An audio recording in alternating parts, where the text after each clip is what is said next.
Assalamualaikum warahmatullahi wabarakatuh. Sekarang Ibu akan menjelaskan tentang materi bab persilangan. Nah, jadi nanti pada materi persilangan ini kalian akan mempelajari tentang bagaimana cara mencari tahu hasil keturunan dari gabungan dua induk. Atau kalau pada manusia itu ibarat kata misalkan ayah dengan ibu menikah, kira-kira nanti anaknya itu seperti apa? Ibarat kata seperti itu ya. Nah, nanti ada banyak simbol-simbol seperti ini, tapi sebelum ke sini kita akan mempelajari dulu beberapa simbol yang sering muncul dalam istilah persilangan. Ini kalian bisa lihat di buku, ada di halaman 40 ya. Nah, jadi simbol dalam persilangan ini Ibu akan jelaskan satu-satu ya.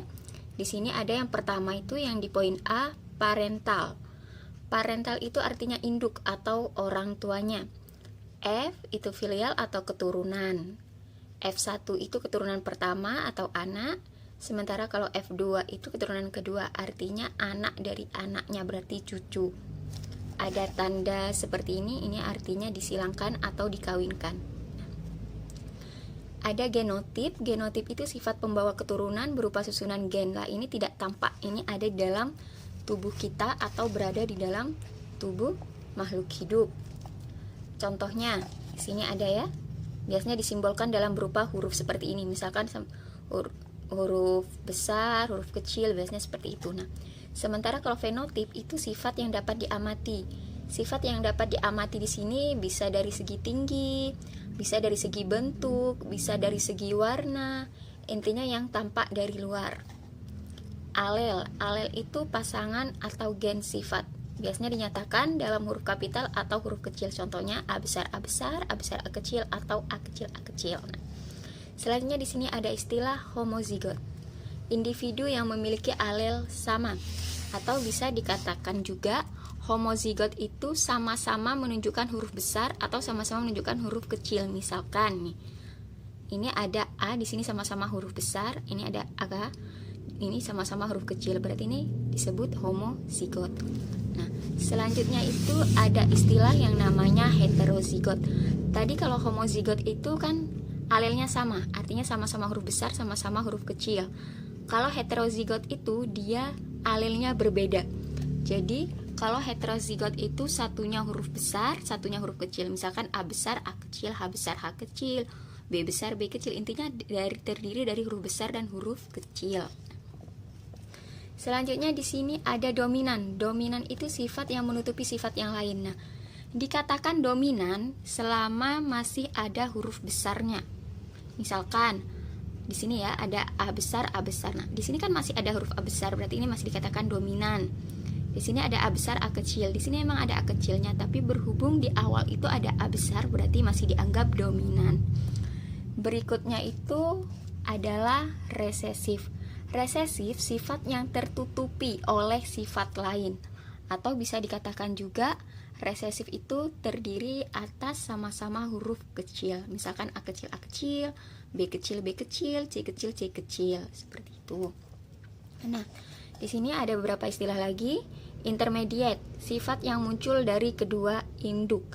Jadi intermediate ini, misalkan nih, ayah kalian berambut lurus, ibu kalian berambut keriting. Nah, ternyata kalian berambut gelombang, berarti kalian itu kan gabungan dari kedua orang tua. Nah, rambut kalian yang gelombang itu berarti termasuk sifat intermediate. Nah, selanjutnya persilangan itu ada dua macam, ada monohibrid, ada dihibrid. Nah, monohibrid itu persilangan dengan satu sifat beda. Misalkan yang disilangkan itu dari segi bentuknya saja. Misal, buah berbentuk bulat dikawinkan dengan buah berbentuk kotak misalkan. Nah, nanti keturunannya bagaimana? Nah, ini kan yang dikawinkan ini dari segi bentuk, berarti itu disebut persilangan monohibrid. Atau contoh lainnya, misalkan seseorang dengan rambut lurus menikah dengan seseorang yang rambutnya keriting. Nanti hasil perkawinannya apalah? Karena ini yang disilangkan adalah sama-sama jenis rambut, berarti ini masih monohibrid atau satu sifat. Sekarang perbedaannya kalau dengan yang dihibrid.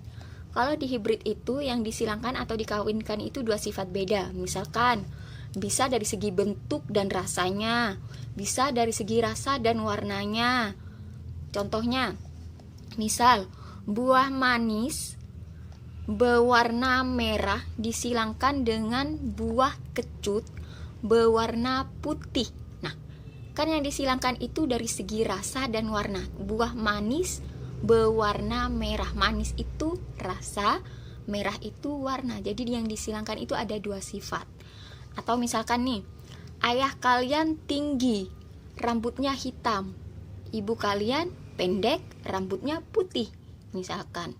Berarti kan yang dikawinkan itu dua sifat, dari segi tinggi sama dari segi warna rambut. Nah, selanjutnya di sini ada galur murni. Galur murni itu individu yang melakukan penyerbukan sendiri secara berulang-ulang dan memiliki alel yang sama dengan induknya. G, gamet atau simbol gen yang dibawa. Nah, selanjutnya ibu akan menjelaskan bagaimana cara penentuan gamet berdasarkan genotip. Genotip itu kan tadi yang berupa simbol-simbol seperti ini ya. Misalkan A besar A besar, A besar A kecil, A kecil A kecil. Ini caranya. Misalkan ada genotip A besar, maka gametnya adalah, berhubung di sini sama-sama A besar, maka gametnya itu kita tulis A besar. Misalkan ada genotip A besar, A kecil, maka gametnya itu di sini berhubung ada A besar, A kecil, berarti gametnya A besar dan A kecil. Yang ketiga, genotipnya A kecil, maka gametnya adalah kita tulis cukup mewakili satu saja, A kecil. Jadi diingat-ingat, kalau sama-sama huruf besar berarti cukup perwakilannya tulis satu saja, A besar. Misalnya ada huruf besar, huruf kecil, berarti kita tulis dua-duanya, A besar, A kecil. Misalkan sama-sama huruf kecil, kita cukup tulis satu saja perwakilannya, seperti itu. Cukup sekian, terima kasih. Wassalamualaikum warahmatullahi wabarakatuh.